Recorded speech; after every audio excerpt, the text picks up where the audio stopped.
Welcome to health insight. আজকে আপনাদের dietician Sharmistha রায় দত্ত এসেছে গ্রিন কফি নিয়ে কথা বলতে। গ্রিন কফিতে প্রচুর উপকারিতা রয়েছে, যেমন কি মেটাবলিজম রেট ইনক্রিজ করতে সাহায্য করছে, স্ট্রেসকে বিট করতে সাহায্য করছে, অবশ্যই আমাদের ফ্যাটকে লস করতে সাহায্য করছে, অর্থাৎ ওয়েট লসে সাহায্য করে, এবং থার্বোজেনেসিস যে প্রসেসটা আছে সেটাকে কিন্তু ইনক্রিজ করতেও সাহায্য করে। রেগুলার কফি থেকে গ্রিন কফি কেন ভালো বা কতটা অংশে ভালো সেটা আমরা জেনে নেব। কারণ গ্রিন কফি রোস্টিং এবং প্রসেসিং হয় না, কম পরিমাণে হয়, তার ফলে ন্যাচারালিটিটা মেনটেন থাকে, অর্থাৎ টেস্ট, অ্যারোমা, নিউট্রিয়েন্ট পুরোপুরি ইনট্যাক্ট থাকে, রিটেইন থাকে গ্রিন কফিতে। তাই আপনারা ধরেই নিন যার মধ্যে ন্যাচারালিটিটা যতটা বেশি থাকবে সেটা ততটা বেশিই ভালো হবে।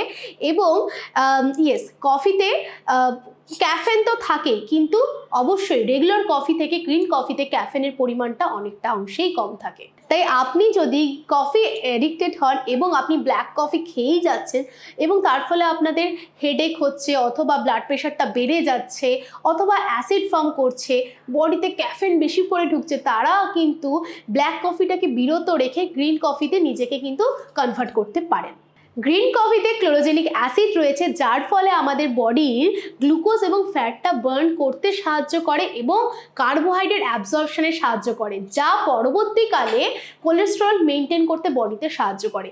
তাই জন্য অবশ্যই আমি গ্রিন কফিটাকে প্রেফার করব। সো ডেফিনেটলি আমি half teaspoon of green coffee 1 cup জলের মধ্যে দিয়ে খেতে বলবো। যাদের বিশেষত ডায়াবেটিস রয়েছে তারাও খেতে পারেন, যাদের হাই ব্লাড প্রেশারের টেন্ডেন্সি আছে তারাও কিন্তু গ্রিন কফি ইনক্লুড করতে পারেন ডায়েটের মধ্যে।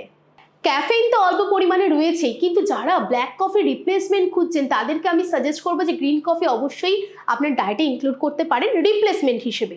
এবং গ্রিন কফি আমাদের কিন্তু স্ট্রেস হরমোনটাকে কন্ট্রোল করতে সাহায্য করে। তাই আমার হেলথ প্যারামিটার্সে কিন্তু আমি গ্রিন কফিকে রাইট চিহ্ন দিয়েই দিলাম। আপনারা কি গ্রিন কফি খান, অথবা এর সম্বন্ধে আগে কখনো শুনেছেন? তাহলে অবশ্যই কমেন্ট করুন। এছাড়া কোন ব্র্যান্ডের গ্রিন কফি খান সেটাও আমাদেরকে জানান। ধন্যবাদ।